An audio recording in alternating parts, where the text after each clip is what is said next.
Hello YouTube, this is MikeB the Game Genie, and this is another episode of Game Pickups from the New Adventure Island.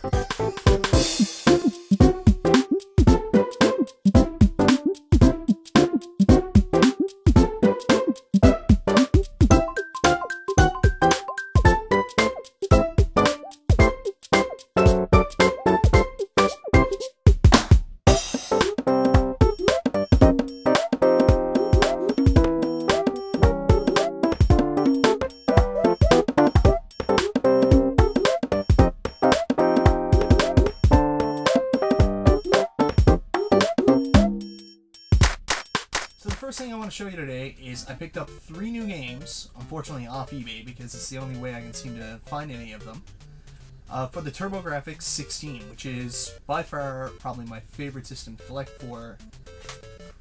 The first game I picked up and I was excited to add to my collection was Legendary Axe 2. Legendary Axe 2, for those of you who don't know, it's a side-scrolling action-adventure game. It's incredible to play.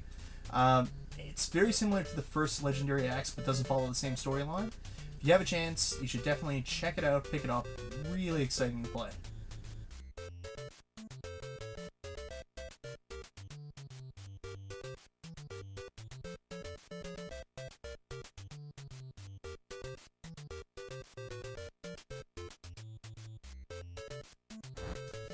The next game I added to my TurboGrafx 16 collection is Sidearms. Sidearms is a side-scrolling shoot-'em-up game for the TurboGrafx 16. It's a lot of fun to play. It's got a really cool control mechanism where the 1 and 2 buttons don't actually operate different functions, but it decides whether or not you're going to shoot frontwards or backwards. So Sidearms, it's also very interesting. You're not playing as your normal ship. You're actually playing as kind of like a robot mech, similar to what you would see in the old 80s cartoon Robotech.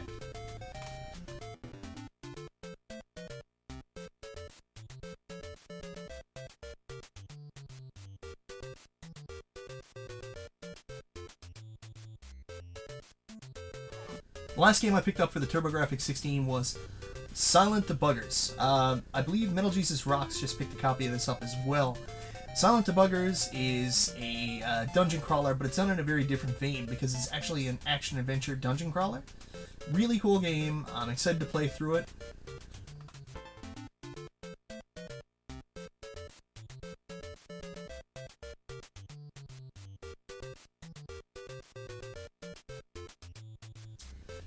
The next game I picked up at Games Exchange, and I actually paid a little bit more than I would normally like to pay for it, but I picked up Legend of Zelda: Oracle of Ages. Anybody who's watched one of my Legend of Zelda collection videos, or anything I've done on Legend of Zelda, knows that I didn't previously have this game. Outside of the CDI games, there was only 3 actual Nintendo System releases that I didn't have. 2 Nintendo System releases that I didn't have, actually, sorry about that. Which were Legend of Zelda: The Minish Cap for Game Boy Advance and Legend of Zelda: Oracle of Ages. So I got this at Games Exchange. I paid a little bit more than I wanted to. I was just so excited to see it, and it was really in fantastic shape. It's complete. It has the disc, manual, box, all in great shape.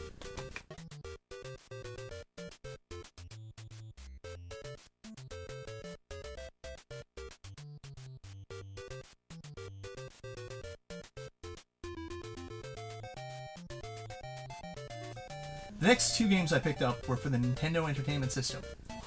I picked these games up because I recently did another line of videos I do called Video Game Nostalgia, and it was about your first or favorite gun game growing up, so I wanted to pick up some more gun games just to basically capture some video footage. So the 2 games I picked up were To the Earth. I'm not a huge fan of this game. It's a gun game. The actual detection for the gunshots is terrible. Anybody who's played this, maybe it's a little bit different. Maybe it's the TV I'm using or the gun I'm using, but this is extremely difficult to play.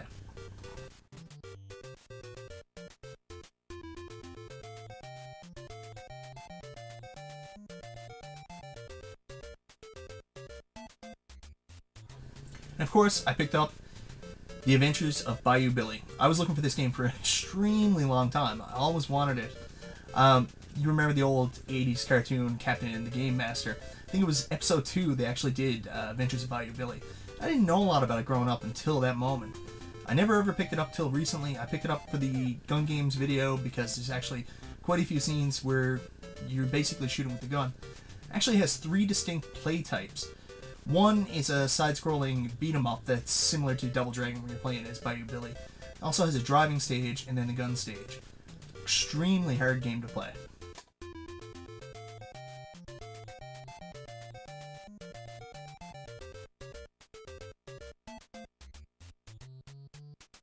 Next game I picked up, it's not complete, but I was very excited to add it to my collection. Just last year I picked up a 32X, and I don't have a lot of games for it. In fact, I only had one previous to making this video, and that was Doom for the 32X. So I went into Games Exchange the other day, and lo and behold, it was the first time I've seen one in probably 10 to 15 years here in Newfoundland, and that is a 32X game, and I picked up Mortal Kombat 2 for the 32X. Pretty excited about this. I was a huge fan of Mortal Kombat 2. I actually picked it up on the Super Nintendo back originally when it came out. I love that game, but I ended up giving it away to one of my friends. Never ever got another copy back. Picked up the Sega Genesis copy. The Sega Genesis copy is horrible. I haven't played Mortal Kombat 2 on the 32X yet because the 32X is a bit of a challenge to actually hook up. Anybody who's watched the Angry Video Game Nerd video on the 32X knows how difficult it is to actually set it up. In my gaming configuration, I've got about 9 systems set up at once, and to actually pull that out, hook the 32X up, hook up that special cord that doesn't work without it, and then try to find a place to plug it in, it's going to be a lot of work. So when I finally do get around to cleaning out my room again and redoing my video game configuration, my system configuration, I'll actually get a chance to rehook up my 32X and play this eventually. I'm a retro game player mostly, and a retro game collector, but sometimes I actually like to pick up modern games as well, if I can find them at a decent price, depending on what they are. The first of which is Final Fantasy XIII-2 for the PS3. I was a pretty decent fan of Final Fantasy XIII. I haven't opened this up yet. I paid not too much money. I picked it up at Costco, and it's gone down in price significantly already, which I assumed it would. So, excited to finally get 70 hours to sit down and play this eventually.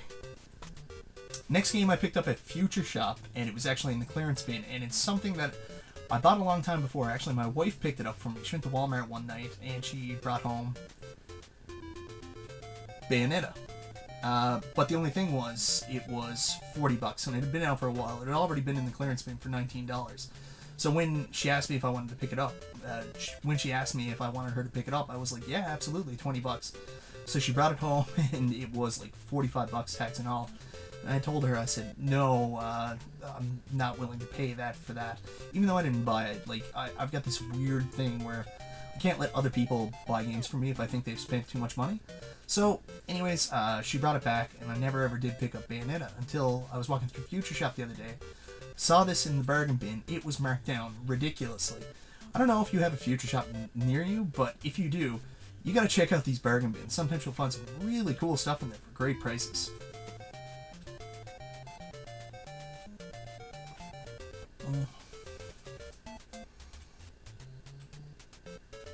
Soda pop. Can't stop. The next thing I want to show you, I actually got off eBay, and I was very excited to get it. I was a long-time Nintendo Power subscriber, and I absolutely love video game magazines, especially retro video game magazines. So I watched an episode of The Happy Console Gamer recently, where he talked about a magazine he had when he was younger, and it was very famous. Basically, this was the magazine that all the guys who were amazing at video games back in the 80s had. And that is the official Nintendo Player's Guide. Very excited about this. I probably paid a little bit too much money for it, but I've got to tell you, I've been searching for it for a very long time, especially on eBay, and I've never come across one. So when I did, I was pretty excited, but it was one of those deals where it was ridiculously priced, and the guy had buy it now or best offer. So I offered him what I thought was a ridiculously low price, went to sleep, and woke up the next morning he had accepted the bid. The only problem was, I actually, after I had submitted my best offer, found one for cheaper on eBay. I went to sleep thinking, he's not going to accept it anyways, I'll just pick up the other one the next morning. Unfortunately, he accepted my bid, but he sent this to me, and it is in beautiful mint condition. I'm very excited to break this out, have a chance to read through it, and see if it gives me any tips. Maybe I'll even finally beat that dragon at Mega Man 2. So, these are a couple items. They're video game related, but they're not video games, and actually I'm really excited about them. My wife picked them up for me. She's pretty awesome like that. So the first is, it's a Super Mario supersized figure collection. And these are actually really cool. The first one she picked up, she brought this home for me yesterday, and it is Yoshi. Now these are not plushes, they're actually kind of like, I don't know, hard figures. But man, they are extremely cool, extremely detailed, and they're going to look awesome in my room. I've got them on top of one of my Nintendo systems right now. Then the second one she got me is really awesome because you never see anything like this. Like when you pick up a Mario figure, it's usually, you know, your classic Mario. He's wearing his red shirt, blue overalls. But she actually got me Firepower Mario. I'm really excited about that. Really cool and really unique. So this isn't really video game related, but I am really excited about this. I actually collect movies and DVDs too. One of my favorite things to collect are cartoons and TV shows from the 80s, my youth. So I was at Costco this weekend and I saw this DVD set at a reasonable price, and I absolutely had to pick them up. And that is the entire series of Quantum Leap. I love the show. I've actually been on a pretty big Quantum Leap marathon this weekend.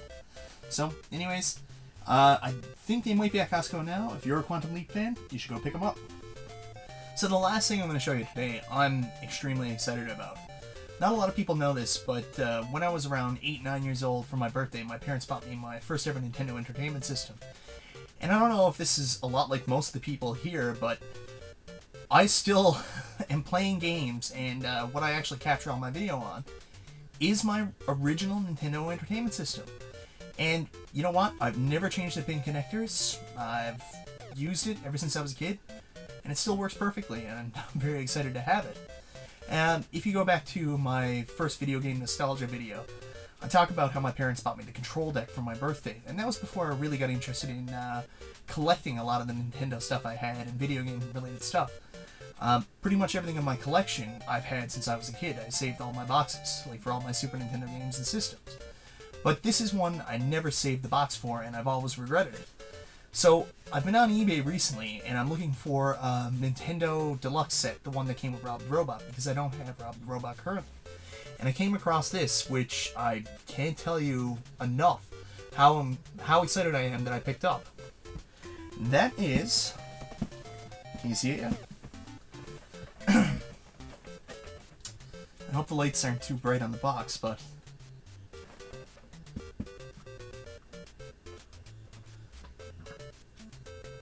Oh, I'm peeking out. The original Nintendo Entertainment System control deck. And I don't know if you can see this exactly, but there's two Nintendo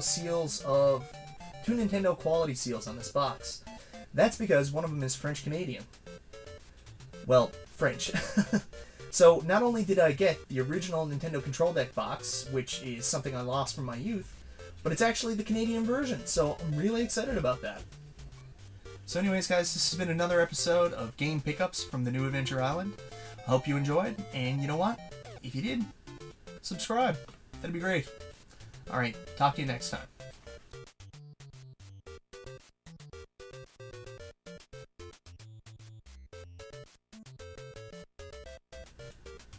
I don't understand now. I've done the video. Why haven't I left yet? I've got to get this guy 10,000 subscribers? How many does he have now? 31? Oh boy.